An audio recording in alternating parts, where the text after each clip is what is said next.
ये वीडियो आपको किंस्टा द्वारा प्रस्तुत किया गया है। क्या आपका एलिमेंटर एडिटर लगातार लोड हो रहा है और कभी भी एडिटर में नहीं जा रहा है? अगर हाँ, तो ये वीडियो आपके लिए है। मैं आपको 8 अलग अलग तरीके दिखाऊंगा जिन्हें आप इस समस्या को हल करने के लिए आजमा सकते हैं, और इनमें से अधिकांश बहुत आसान हैं। आप इन्हें कुछ ही मिनटों में कर सकते हैं। मैं आपको ये सभी तरीके इस वीडियो में स्टेप बाय स्टेप दिखाऊंगा। नमस्ते, मैं ब्योर्न हूँ WP लर्निंग लैब से। शुरू करने से पहले हमारे प्रायोजक के बारे में एक त्वरित जानकारी। किंस्टा के गूगल क्लाउड द्वारा संचालित बिजली जैसी तेज इंफ्रास्ट्रक्चर के साथ आपकी साइट पल भर में लोड हो जाती है। ये भारी ट्रैफिक में भी स्थिर बनी रहती है। स्वचालित दैनिक बैकअप, मुफ्त मैलवेयर रिमूवल, एक वैश्विक CDN और असली वर्डप्रेस विशेषज्ञों से 24 घंटे 7 दिन सपोर्ट के साथ साथ कस्टम क्लाउडफ्लेयर इंटीग्रेशन का आनंद लें। किंस्टा का सहज डैशबोर्ड साइट्स को मैनेज करना आसान बनाता है, यहाँ तक कि टीमों के लिए भी। चाहे आप एक वूकॉमर्स स्टोर चला रहे हों, क्लाइंट साइट्स संभाल रहे हों या एक बढ़ता हुआ ब्लॉग चला रहे हों, किंस्टा हमेशा आपके साथ है। क्या आप ऐसी होस्टिंग आजमाना चाहते हैं जो तेज और भरोसेमंद हो? आज ही किंस्टा को आजमाएं। नीचे दिए गए विवरण में लिंक पर क्लिक करें। कभी कभी वर्षों तक एलिमेंटोर का सही इस्तेमाल करने के बाद जब आप एडिट विद एलिमेंटोर पर जाते हैं तो आप एलिमेंटोर लोडिंग स्क्रीन पर पहुंचते हैं, यही वाली स्क्रीन, और यह वहीं अटक जाती है, हटती नहीं है और असल में लोड भी नहीं होती, जिससे आप एडिटर में कभी पहुंच ही नहीं पाते, जैसा कि आप यहाँ देख सकते हैं।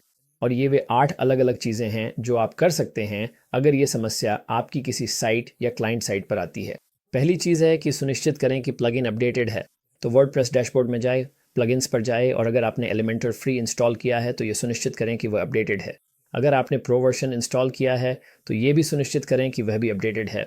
अगर वे अपडेटेड नहीं हैं तो वहाँ एक अपडेट बटन होगा। मेरे सभी प्लगइन्स यहाँ अपडेटेड हैं, इसलिए मैं आपको इस साइट पर दिखा नहीं सकता, लेकिन वहाँ एक अपडेट लिंक होगा और आप बस उस पर क्लिक करके बहुत आसानी से उन्हें अपडेट कर सकते हैं और शायद आपकी समस्या भी ठीक हो जाए। तो ऐसा करने के बाद एलिमेंटर एडिटर को फिर से लोड करें और देखें कि समस्या दूर हुई या नहीं। अगर समस्या बनी रहती है तो अगला तरीका आजमाएं। एलिमेंटर सेटिंग्स में जाएं, फिर एडवांस में जाएं और फिर इस ड्रॉप डाउन से स्विच एडिटर लोडर मेथड को ऑन करें और फिर सेव चेंजेस पर क्लिक करें।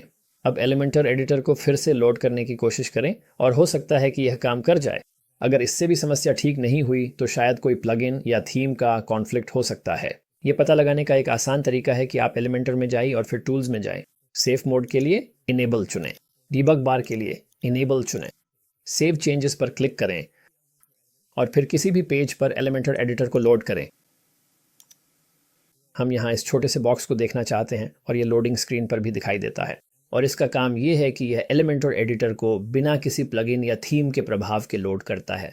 तो अगर आप ऐसा करते हैं और एलिमेंटर एडिटर लोड हो जाता है तो आपके पास किसी प्लगइन या थीम के कॉन्फ्लिक्ट की समस्या है, और आप इसकी पुष्टि ऐसे कर सकते हैं कि वापस एडिटर या माफ़ कीजिए एलिमेंटर में जाएं, फिर टूल्स में जाएं और इन विकल्पों को फिर से बंद करें, सेव करें और फिर से एडिटर को लोड करने की कोशिश करें। और अगर यह अटक जाता है तो निश्चित रूप से आपके पास प्लगइन्स और थीम्स की समस्या है।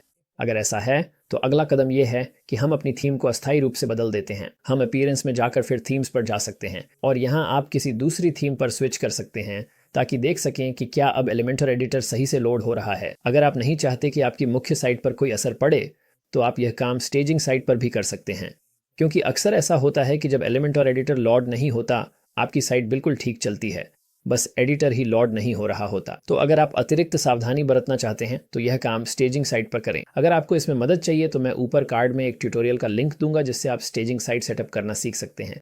अगर आप इसे अपनी लाइव साइट पे करना चाहते हैं या आपके पास स्टेजिंग साइट पहले से तैयार है और आप थीम बदलना चाहते हैं तो यहाँ ऐड थीम पर जाइए और हेलो थीम सर्च करें। फिलहाल मैंने इसे इंस्टॉल और एक्टिवेट किया हुआ है, लेकिन हो सकता है आपके पास न हो, तो बस हेलो सर्च करें। ये थीम एलिमेंटर द्वारा बनाई गई है, इसलिए इसमें कोई भी कॉन्फ्लिक्ट नहीं होना चाहिए। तो अगर आप इस थीम को एक्टिवेट करते हैं और एडिटर अब भी लोड नहीं होता तो इसका मतलब थीम में कोई कॉन्फ्लिक्ट नहीं है, फिर ये किसी प्लगइन का कॉन्फ्लिक्ट हो सकता है। इसे टेस्ट करने के लिए प्लगइन्स में जाएं और फिर इंस्टॉल्ड प्लगइन्स पर क्लिक करें। ये आपकी साइट पर मौजूद सभी प्लगइन्स दिखाएगा। फिर आप इस चेक बॉक्स पर क्लिक करके सभी प्लगइन्स को सिलेक्ट करें और सुनिश्चित करें कि आप एलिमेंटर प्लगइन्स को डीसेलेक्ट कर दें, क्योंकि हम एलिमेंटर को चलाने की कोशिश कर रहे हैं। अगर ये डीएक्टिवेट है तो आप इसे टेस्ट नहीं कर सकते, इसलिए सुनिश्चित करें कि आप एलिमेंटर को डीसेलेक्ट करें। बल्क एक्शंस के तहत डीएक्टिवेट चुनें, फिर अप्लाई पर क्लिक करें। और आप यह प्रक्रिया अपनी लाइव साइट पर नहीं बल्कि एक स्टेजिंग साइट पर भी करना चाहेंगे। और फिर अगर आप ऐसा करते हैं और एलिमेंटर एडिटर को लोड करने की कोशिश करते हैं और वह सही से लोड हो जाता है तो इसका मतलब है कि आपके किसी प्लगइन में कोई समस्या है, कहीं ना कहीं कोई कॉन्फ्लिक्ट है। ऐसे में आपको यहाँ आकर हर प्लगइन को एक एक करके एक्टिवेट करना होगा और हर बार टेस्ट करना होगा। और आप देखेंगे कि जैसे ही उन विशेष प्लगइन्स में से कोई एक एक्टिवेट होता है, एलिमेंटर एडिटर फिर से काम करना बंद कर देगा। यही वह प्लगइन है जो कॉन्फ्लिक्ट का कारण बन रहा है। तो फिर आपको कोई विकल्प या कोई वर्कअराउंड ढूंढना होगा। और अगर आपकी समस्या थीम या प्लगइन कॉन्फ्लिक्ट या अब तक आजमाई गई किसी और चीज़ से जुड़ी नहीं है, तो अगली चीज़ जो आपको देखनी चाहिए वह है आपके सर्वर पर चल रहा PHP वर्जन। अगर आपने एलिमेंटर इंस्टॉल किया है तो आप इसे अपने वर्डप्रेस डैशबोर्ड में ही देख सकते हैं। बस एलिमेंटर में जाएं और फिर सिस्टम इन्फो पर क्लिक करें। यहाँ हम देख सकते हैं कि सर्वर द्वारा चलाया जा रहा PHP वर्जन 8.129 है। एलिमेंटर के PHP वर्जन की आवश्यकता के बारे में गूगल पर जल्दी से सर्च करने पर पता चलता है कि हमें PHP 7.4 या उससे अधिक की ज़रूरत है। जब आप यह वीडियो देख रहे हैं तो आप इस सर्च को दोहरा सकते हैं क्योंकि यह समय समय पर बदलता रहता है। तो किसी समय एलिमेंटर और वर्डप्रेस को PHP 7.4 से भी उच्च वर्जन की आवश्यकता होगी। तो क्योंकि यह 7.4 से अधिक है, हमें कोई समस्या नहीं होनी चाहिए। लेकिन अगर आपके सिस्टम इन्फो में दिख रहा है कि आपका PHP वर्जन 7.4 से कम है, तो उस स्थिति में आपको अपने होस्ट से संपर्क करना होगा ताकि वे आपके होस्टिंग अकाउंट पर PHP वर्जन को अपग्रेड कर सकें या नहीं, ये पता चल सके। अगर नहीं कर सकते तो शायद नए होस्ट की तलाश करने का समय आ गया है। और अगर PHP वर्जन सही है लेकिन फिर भी समस्या आ रही है, तो अगली चीज़ जिसे देखना चाहिए वह है आपका PHP मेमोरी लिमिट।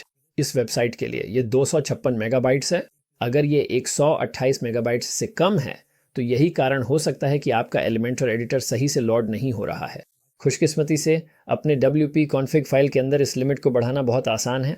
मैं ऊपर कार्ड में एक वीडियो का लिंक दूंगा जो आपको यह प्रक्रिया दिखाता है। तो अगर मेमोरी लिमिट 128 मेगाबाइट्स या 128 AM से कम है तो उसे बढ़ाने की कोशिश करें और उम्मीद है कि इससे समस्या हल हो जाएगी। अगर इससे भी काम नहीं बनता तो अगली चीज़ जिसे देखना चाहिए वह है थर्ड पार्टी प्लगइन्स के अप्रयुक्त विजेट्स।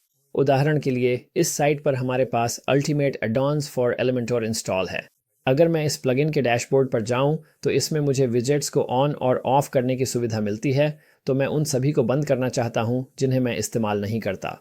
तो अगर मैं इस वाले का इस्तेमाल नहीं करता या इस वाले का या इस वाले का इस वाले का या उन सब का, तो उन्हें सभी को बंद कर दें और इस मामले में वह अपने आप सेव हो जाता है। फिर एलिमेंटर एडिटर को दोबारा लोड करने की कोशिश करें। अगर आपके पास कई थर्ड पार्टी एलिमेंटर एडोनेंस हैं जिनमें विजेट्स को ऑन और ऑफ किया जा सकता है, तो सुनिश्चित करें कि आप उनमें से जिनकी ज़रूरत नहीं है उन्हें सभी में बंद कर दें। और अगर इससे भी समस्या हल नहीं होती है तो आपका अगला कदम यह है कि एलिमेंटर में जाएं, फिर टूल्स में जाएं और फिर वर्जन कंट्रोल में जाकर एलिमेंटर के किसी पुराने वर्जन पर वापस जाने की कोशिश करें। फिलहाल मैं 3.2.9.1 वर्जन चला रहा हूं और अगर मेरा एलिमेंटर एडिटर लोड नहीं हो रहा है तो मैं एलिमेंटर के हाल के कुछ वर्जनों पर वापस जाना चाहूँगा। सबसे हालिया वर्जन पर जाएं, उसे टेस्ट करें। दूसरे सबसे हालिया वर्जन पर जाएं, उसे टेस्ट करें। तीसरे सबसे हालिया वर्जन पर जाएं, उसे टेस्ट करें। और उम्मीद है कि जिन वर्जनों पर हम वापस जा रहे हैं उनमें से कोई एक काम करेगा। सबसे पुराने वर्जन पर वापस न जाएं क्योंकि इससे आपकी साइट पर कुछ चीज़ें खराब हो सकती हैं। नए वर्जनों में संभवतः वही सारी सुविधाएं होती हैं और वे कुछ भी नहीं बिगाड़ेंगे। और अगर इससे आपकी समस्या हल हो जाती है तो ये बहुत अच्छा है, लेकिन अब आप एलिमेंटर को अपडेट नहीं कर पाएंगे और यह सही नहीं है।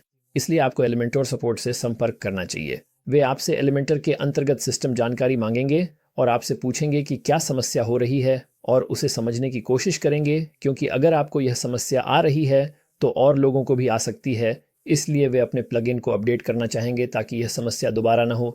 और अगर रिवर्ट करने से भी समस्या हल नहीं होती तो आखिरी उपाय यह है कि आप एलिमेंटर सपोर्ट से संपर्क करें और वे फिर से आपसे पूछेंगे कि क्या समस्या हो रही है। वे आपसे आपकी सिस्टम जानकारी मांगेंगे। जब आप उनसे संपर्क करें तो आपने जो जो तरीके आजमाए हैं उनकी एक सूची बना लें। अगर आपने इस वीडियो में बताए गए सभी तरीकों को आजमाया है तो उन सभी को लिख लें और आप उन्हें नीचे दिए गए डिस्क्रिप्शन में टाइम स्टैम्प्स से कॉपी पेस्ट भी कर सकते हैं ताकि आपको सब कुछ टाइप न करना पड़े। और फिर उम्मीद है कि वे आपकी समस्या समझने में आपकी मदद कर पाएंगे। लेकिन मैं सच में उम्मीद करता हूं कि आपको इतनी परेशानी ना उठानी पड़े और आपको इस वीडियो से कुछ लाभ मिला हो। अगर आपको वीडियो पसंद आया हो तो लाइक और सब्सक्राइब पर क्लिक करें ताकि मुझे पता चले, और फिर बेल आइकन दबाएं ताकि आपको भविष्य की वीडियो की सूचना मिल सके। इसके बाद अपनी स्क्रीन पर दिख रहे वीडियो को ज़रूर देखें जिसमें बताया गया है कि आप एक दिन में एलिमेंटर के साथ $5000 की वेबसाइट कैसे बना सकते हैं। ये वाकई में एक शानदार वीडियो है।